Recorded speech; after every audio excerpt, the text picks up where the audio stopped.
নিশা মহানগৰীৰ নৱনিৰ্মিত উৰণ সেতুত মুখ্যমন্ত্ৰী। উৰণ সেতু নিৰ্মাণৰ অগ্ৰগতিৰ বুজ লৈছে মুখ্যমন্ত্ৰীয়ে।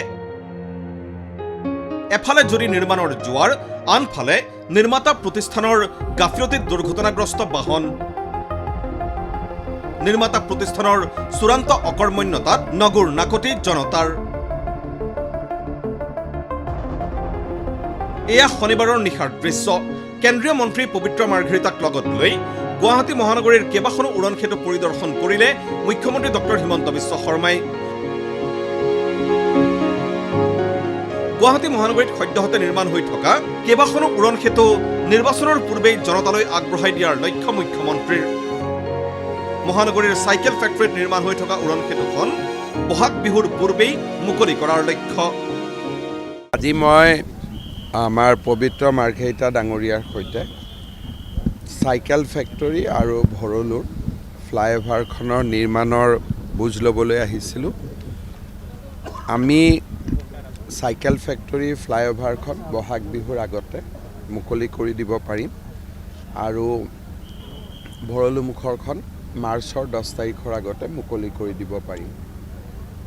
হয়তো তেতিয়া ইলেকশ্যনৰ মডেল কোড অফ কণ্ডাক্ট চলি থাকিব, কিন্তু অনুষ্ঠান নকৰাকৈ আমি ৰাইজৰ কাৰণে বিহুৰ আগতে খুলি দিব পাৰিম। ইয়াৰ উপৰিও মুখ্যমন্ত্ৰীয়ে পৰিদৰ্শন কৰিলে ভৰলু মুখৰ নিৰ্মীয়মান উৰণ সেতু। ইতিমধ্যেই সেতুখনৰ কাম প্ৰায় শেষ হৈছে। অহা 5 পৰা 10 মাৰ্চৰ ভিতৰত উৰণ সেতুখন মুকলি কৰিব মুখ্যমন্ত্ৰীয়ে। প্ৰায় 90 কোটি টকা ব্যয়েৰে নিৰ্মাণ কৰা এই উৰণ সেতুখনে ভৰলু, পল্টন বজাৰ, ফাঁচী বজাৰ অঞ্চলৰ ব্যাপক যান জঁটৰ সমস্যা দূৰ কৰিব। এতিয়া তাৰ ওপৰত মই একো কমেণ্ট নিদিওঁ। এইবিলাক লেতেৰা বা আন ধৰণৰ কথা, আজিকালি মানুহ নিজেই মেচিয়ৰ্ড আৰু ৰাইজৰ সম্পত্তি এটা কেনেকৈ ৰাখিব লাগে তেওঁলোকে নিশ্চয় জানে। গতিকে মই ভাবোঁ সকলোৱে চাফ চিকুণকৈ ৰাখিব। 1 মাৰ্চলৈকে আমি ইয়াত গাড়ী চলাচল কৰিব দিয়া নাই। গতিকে অন্ততঃ অহা 14-15 দিন ৰাইজে এই দলংখনৰ এটা যিটো ফিল বুলি কয়, এটা ফিল এটা ল'ব পাৰিব। আনহাতে যোৱা 14 ফেব্ৰুৱাৰীত প্ৰধানমন্ত্ৰীয়ে মুকলি কৰা গুৱাহাটী উত্তৰ গুৱাহাটী সংযোগী উৰণ সেতু একাংশই লেতেৰা কৰা কাৰ্য সন্দৰ্ভত মুখ্যমন্ত্ৰীৰ প্ৰতিক্ৰিয়া। যি মই নিৰ্মীয়মান ভৰলু মুখৰ উৰণীয়া সেতুখন চাবলৈ আহিছিলোঁ। এই উৰণীয়া সেতুখন নিৰ্মাণ হ'লে শান্তিপুৰৰ পৰা জালুকবাৰী বা শুক্লেশ্বৰৰ ফালৰ পৰা শান্তিপুৰলৈ আহিবৰ কাৰণে আমাৰ জনসাধাৰণৰ বহুত উপকাৰ হ'ব। উৰণীয়া সেতুখনৰ নিৰ্মাণৰ কাম প্ৰায় শেষ হৈছে। 5 মাৰ্চৰ পৰা 10 মাৰ্চৰ ভিতৰত এই উৰণীয়া সেতুখন আমি উদ্বোধন কৰিব পাৰিম।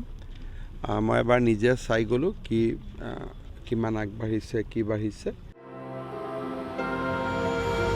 মুখ্যমন্ত্ৰীয়ে যদিও নৱনিৰ্মিত উৰণ সেতুসমূহ পৰ্যবেক্ষণ কৰিছে, তথাপিও একাংশ ঠিকাদাৰী প্ৰতিষ্ঠানে আজিও নিজৰ ময়মতালিৰে জনতাক হাৰাশাস্তি কৰি অহাৰ অভিযোগ উত্থাপিত হৈছে। শনিবাৰে নিশা মহানগৰীৰ আমবাৰীত নিৰ্মাণৰত উৰণ সেতুৰ এক অংশ খহি পৰিল চলন্ত গাড়ীৰ ওপৰত, যাৰ ফলত বিস্তৰ ক্ষতিসাধন হয় গাড়ীখনৰ। সৌভাগ্যক্ৰমে এই দুৰ্ঘটনাত কোনোমতে হাত সাৰিল গাড়ীখনৰ আৰোহী। কেৱল এয়াই নহয়, পূৰ্বেও এনে বহু অনাকাংক্ষিত ঘটনাই ঠিকাদাৰী প্ৰতিষ্ঠানৰ চূড়ান্ত গাফিলতিক প্ৰমাণ কৰি সাধাৰণ জনতাক বিতুষ্ট কৰি ৰাখিছে। News desk, ND24।